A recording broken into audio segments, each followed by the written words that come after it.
Yeah, we're the only people. So you use like set us in We'll just stack it. for the bit of whether you have like read it or something. Okay, guys, so 6.2. You can try your own product. I even like peel the sliver off. Oh, that's so sad.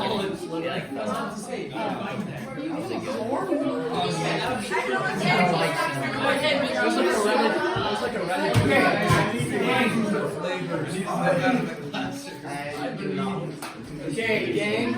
Listen, I'm giving you a little bit of leeway because we've had a lot of frivolity in here, a lot of fun, talking about a lot of different things. So now, though, track with me. 6.2, characteristics of parallelograms. There's several things about parallelograms. Caden, track with me. I tried to give you the gentle warning that I did.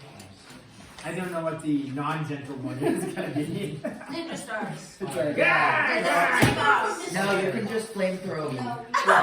Yeah, don't so I'll be durable. Okay. So, characteristics of parallelograms. Parallelogram, by definition, is a quadrilateral of two pairs of parallel opposite sides, right? So, parallelogram looks something like this. The initial definition was two pairs of parallel opposite sides. Now, there's other things about a parallelogram that happen, okay, that we're going to learn about that make up a parallelogram as well. So it's not just that happens.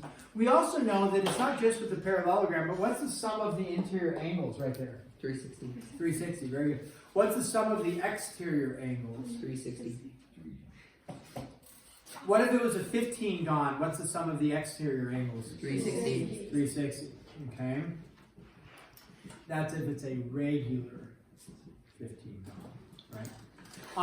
So the sum of the interior would change. We have our little formula, right? Little formula for that.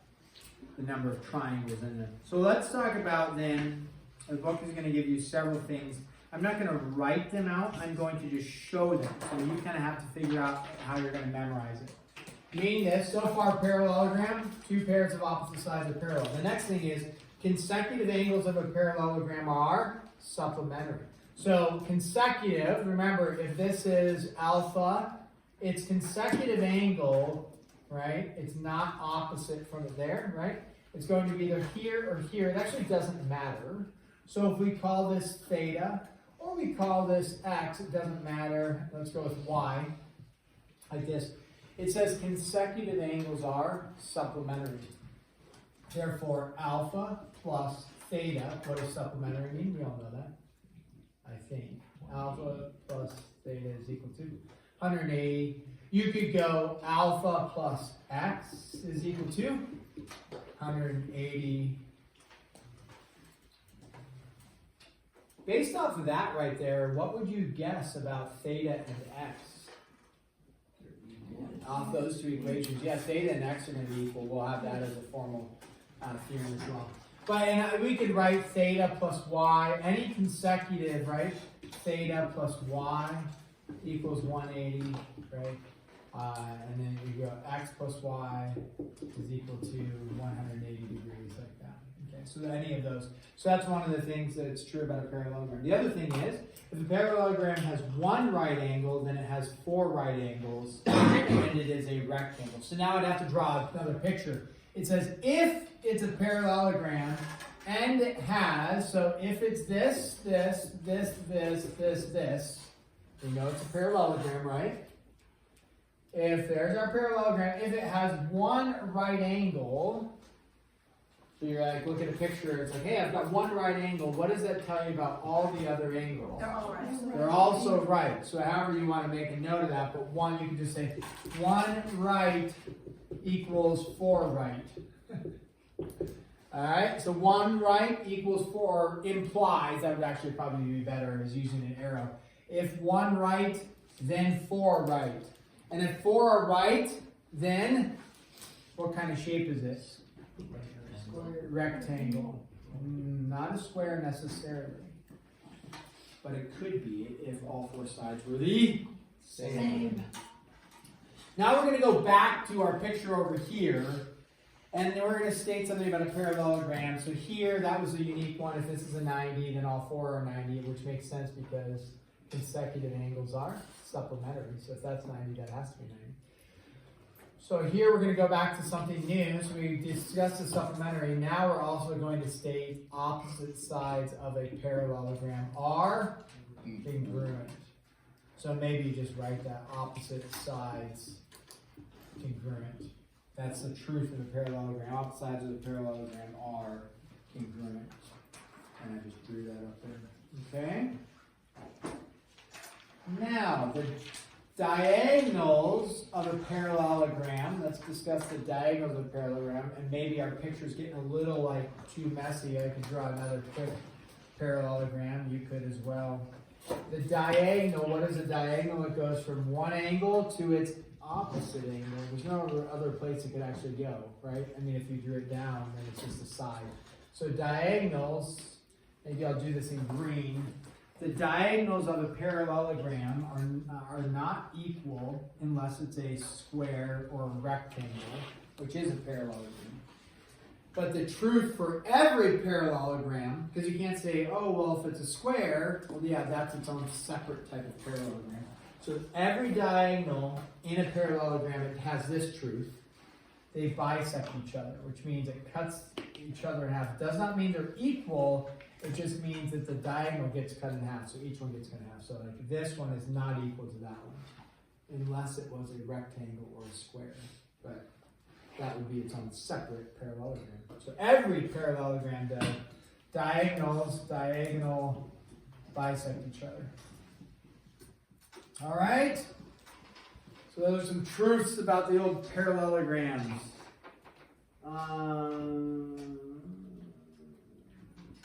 What's another truth? There's one other one they have listed here. If three or more parallel lines divide a transversal into congruent segments, then they divide every other transversal into congruent segments. We want to dive into that. So let me see here.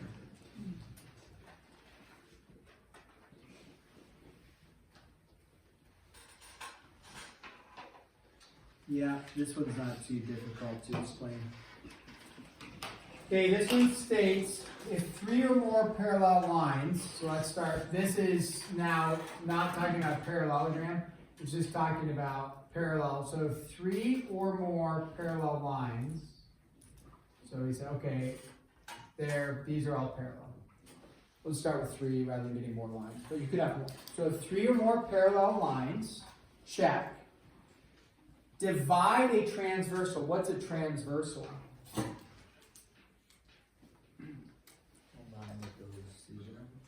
Yeah, line that intersects the other lines, right? It cuts more than one. So a transversal, this is not a transversal. The transversal would be the one that goes through it. Okay? So this would be a transversal. So if three or more parallel lines, it says divide a transversal into congruent segments. Therefore, what they're stating is here to here is congruent from here to here. If it does that, because you could draw a quick picture like this, here, here, and here, call those all parallel. Does it cut our transversal into congruent segments visually? No, like visually that is not congruent to that. So it's only if it does this. If it makes these two congruent, then every transversal is cut into congruent parts. So if you were to draw another transversal at a different angle like that, what do you know about this segment and this segment? They have to be congruent, even though they're at a different angle. Now, they're not congruent to this because they're at a different angle, so we would state, we know this is true then. So if it cuts one transversal into congruent segments, and it cuts every transversal into congruent segments. Now, if I said find the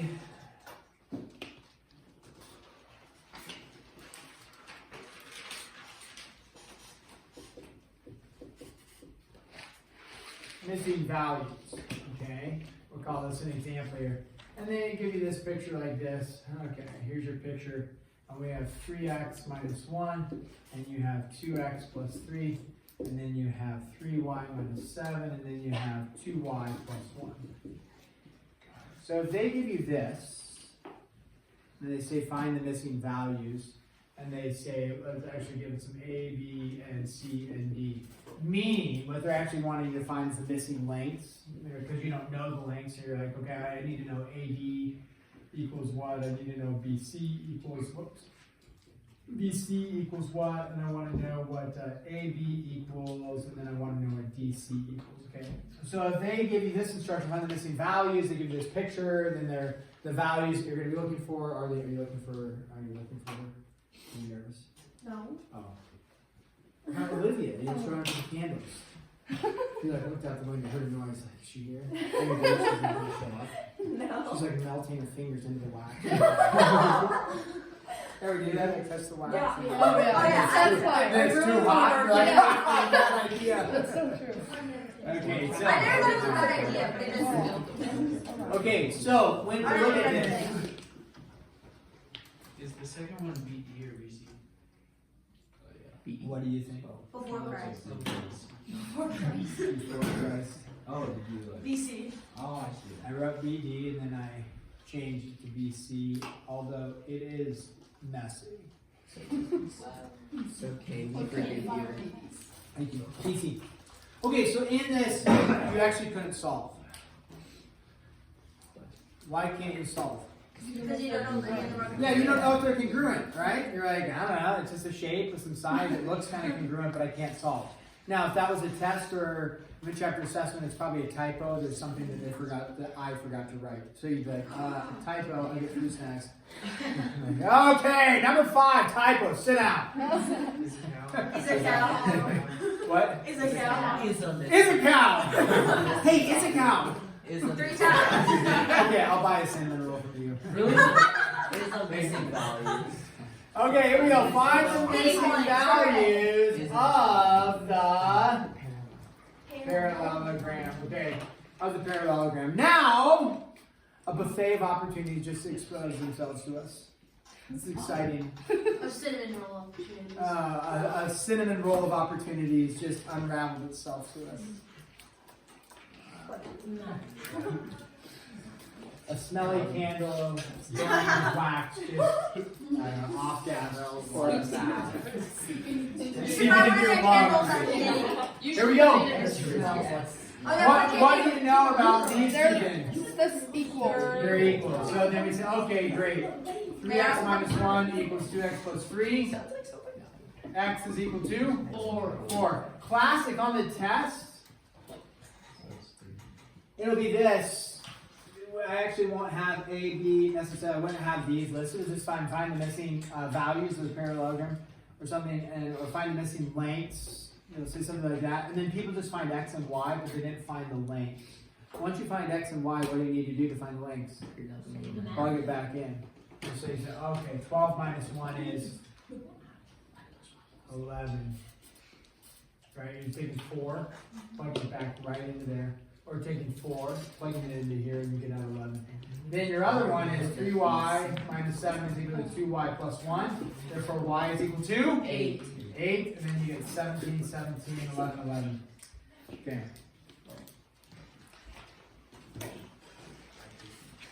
Same thing, find the missing value of the parallelogram. Here's one for you.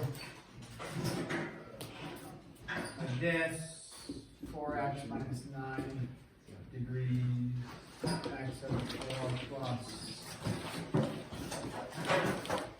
51 degrees. So it's F, G, E, and H. And we want to know measure of angle F and the measure of angle E. Okay, go ahead and discuss briefly with each other what one might do.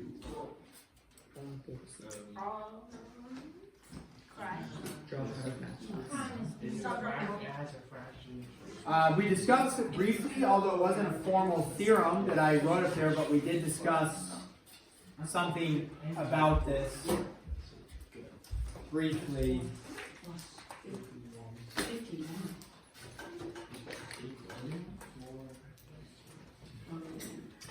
Although it was a theorem, I just forgot to read it to you, but we'll discuss that.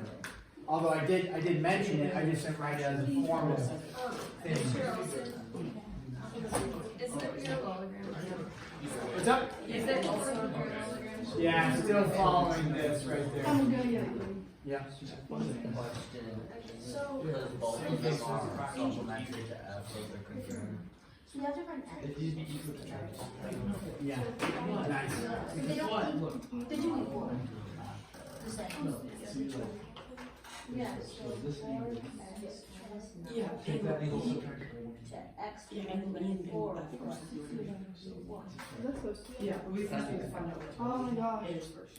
Anyhow. Okay. 16. And you should use That's currently not done. I'll wait. Actually, do you guys? mine's 16 is mine. Wait, did you stick them all equals or something? Me too. I don't know. Well, please don't. Wait, what did you do for x? Would that make it x if you divide 50? it? Multiply x by x. That's x squared. So what you got? Cash. I'm almost X there. divided by 4. Okay, guys, I got a couple of people coming to your craft fair. Practice. Yeah. Yeah. Yeah, a friend from the fire crew and his girlfriend. Is it? Are any of them military? Yes. No, but I should invite him. Jason military? No, but it's like.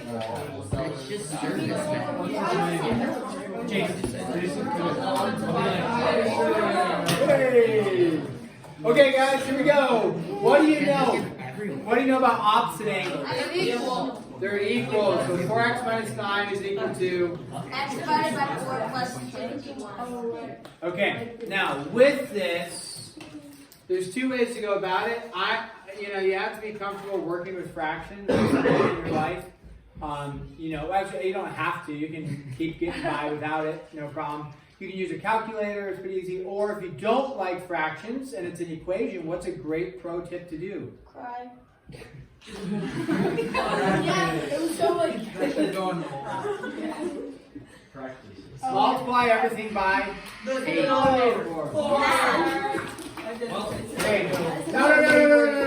And usually the bell is a good opportunity to dismiss you. The bell is not dismiss you. But I need to give you. You don't need to give us homework. We'll do great. You don't have to. We appreciate it though. Okay, guys, your homework. Coming in here. Oh,